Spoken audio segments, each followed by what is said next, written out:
Hi everyone, today I'll be reflecting on my phone usage and information seeking habits. That was done over the past 48 hours now, and I'll be connecting my experience to two core concepts of SIFT and also McLaughlin's idea of information pattern recognition. When I tracked my phone usage, I noticed that I had a clear pattern that was most of the information I sought was needful and regular. For example, when I checked Google Maps to find the right bus, or when I checked Google Calendar to verify my class schedule, and then checked the weather app to determine how warm I wanted to dress for that day. These were all not abstract searches. These were all decision making searches that I needed to make in that moment. What stood out to me is that how often I relied on my phone, not just for convenience, but also as an extension of my own memory and decision making.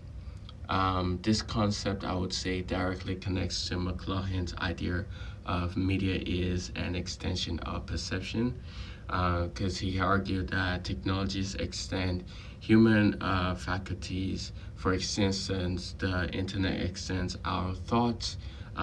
That's exactly how I was using my phone, because Google Calendar was extending my own memory, and also Google Maps was extending my sense of direction.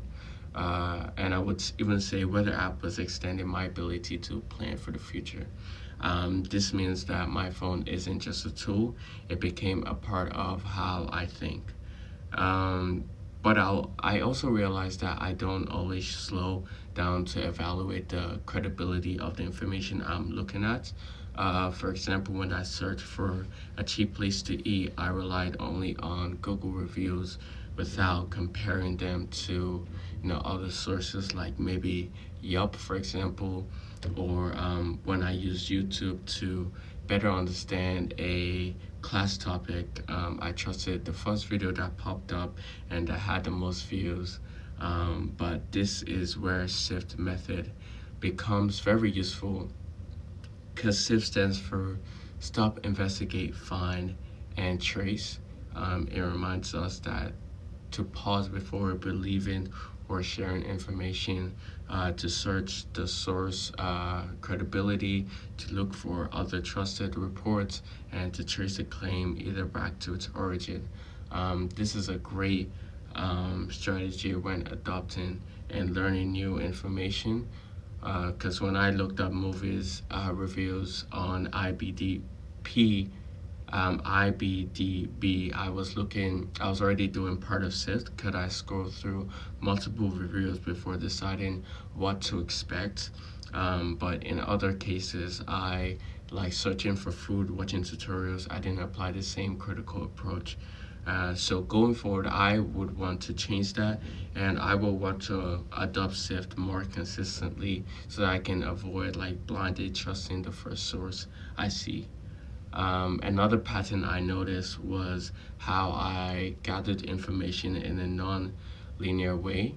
I would say, for example, when I wanted to understand a crucial topic from class, I watched YouTube while also trying to read some Google searches as well. I wasn't really following the one source like step by step kind of. And like I would say, like if I was reading a textbook, instead I was like piecing together different information from different places to form like a bigger picture. This connects back to McLaughlin's idea of pattern recognition. In a print-based culture, like knowledge was acquired sequentially, like reading a book, for example.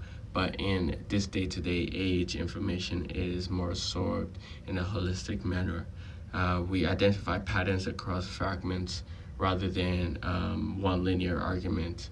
That is exactly what I was doing. I was simply just skimming and just making a connection that's trying to recognize those patterns across the different sources I was looking at. What I've learned personally from this reflection is that my phone is essential to almost everything I do on a day to day, from school to daily life to And I also think it actually gives me confidence because I'm always able to double check on the details, like confirming what time my practice may be or verifying APA format is right. At the same time, I also see that I've outsourced a lot of my thinking to my phone instead of trusting in my own memory and my own self. I always dependent on the apps, and I think that dependency can make me a little bit efficient, but I think it also means that I need to be mindful in how I use it. Moving forward, I want to make two changes. First, I want to be more deliberate of how I'm applying SIFT, especially when it comes to academics, research, or decisions that require credibility. That means like stopping to investigate who made a source, finding out trusted reports, and tracing claims back to their origin. Second, I want to embrace McLaughlin's insight on a more holistic thinking, but also trying to balance it with some structure. If finds to greater information non-linear, but I should also pause to organize what I have found so that I don't miss the important details. I'll say in summary, this activity has showed me that my information seeking habits are already shaped by the digital age. I think in patterns rather than sequences.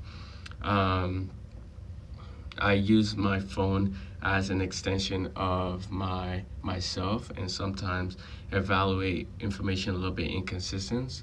But if I combine those two core concepts like McLaughlin's pattern recognition and with the structure of approach from SIFT, I can develop a stronger intentional information seeking habits that will benefit me in school and everyday life. Thank you.